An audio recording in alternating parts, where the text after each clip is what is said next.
Hey, happy day 536 already of What's She Up To Now. She being my initials, Sharon Horne-Ellstrom. And what I'm doing in this little segment is documenting the journey from offline, corporate, brick and mortar businesses, lots of different industries, to the online world, the world of online commerce, internet business, not necessarily commerce, not in e-commerce selling products, but just in making a living online versus offline, or adding an online component to your offline business. That's my favorite, is helping people to understand the power of the internet. And nowadays it's almost imperative that you have some sort of online presence or online footprint in order to survive, because everybody is carrying around, not everybody, but everybody, a very large percentage of the population is carrying around a technological cell phone device or a communication device that they can have the world at their fingertips in terms of goods or services or whatever they need, want, or desire. It's just a matter of and it's usually within their hand or their pocket, but it's on their person, a way to connect to the rest of the world. And if you're not there, if you're not findable, then people will miss you and you'll miss out on a lot of opportunity. So online business, I actually called this one Tables Turn, because my daughter, who I've coached her entire life, was coaching me yesterday and calling me out on some things and some things that she's noticed that I have not been doing that I generally do. And that is usually in the area of taking care of myself and making sure that I do what I need to do to take care of myself, health-wise and energy-wise and things like that. And she's absolutely positively right. Of course, she didn't make me cry. I cried because she's absolutely right. And we always know things about ourselves, but when other people call us out on them, sometimes it is emotional. And it was really cathartic, and I needed it because it's things I've been thinking and feeling and knowing too, but that I haven't been doing. I've been having more challenges with my health in certain areas, and things have happened for a long time that not that I've ignored, but that I knew were coming, that I probably should have been better prepared for, but I have not been, because I tend to think that if I ignore something long enough, it will go away, right? Doesn't work. Ignoring something long enough does not cause it to go away and disappear. Now, a lot of problems, a lot of challenges, a lot of things that come up in our life, they're going to change, and they will disappear, and they will resolve themselves if we ignore them. But that is not a very proactive way to deal with them, and is not the way I generally deal with situations in my life.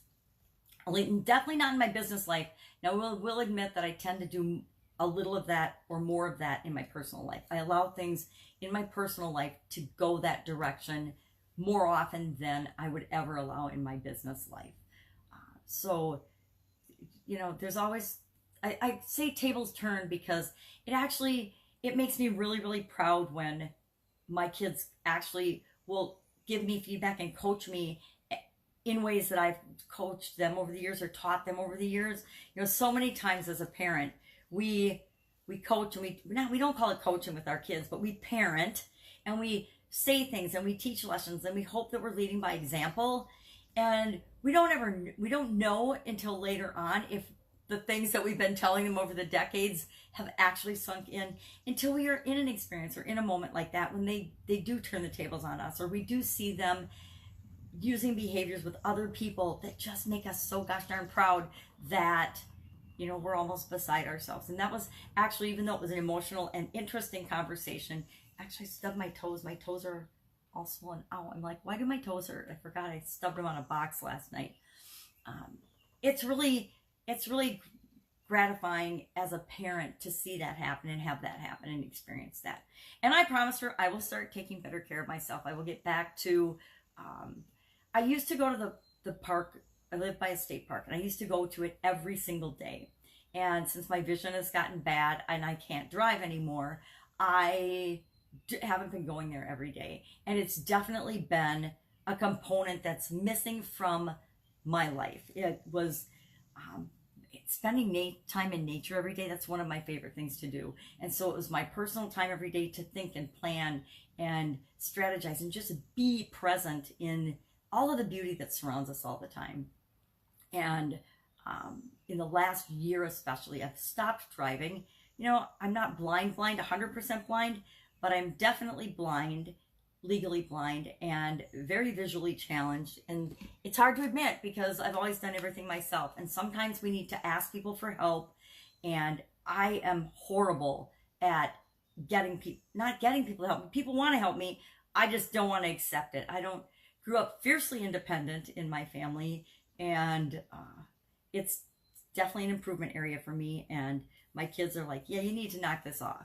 And so there's ways, there's always a solution, right? I could find a way to get to the park every day, but I stopped doing it because of, you know, I'm sure I could come up with a million excuses and a million reasons, but the truth is I just stopped doing it. And so I need to find ways to get back into spending time outside every day. Now, when it's 40 below or 50 below wind chill, I'm not spending a whole lot of time outside. Most of us don't. And so that became part of my excuse. And a health challenge that laid me up for a few weeks, that became part of it. So she's right. She called me out on my crap, and I will have to make amends starting today. But that is just a little bit about when we see a behavior, we see a thing that makes us really proud. And I'm actually going to cut this short because my beautiful granddaughter is here.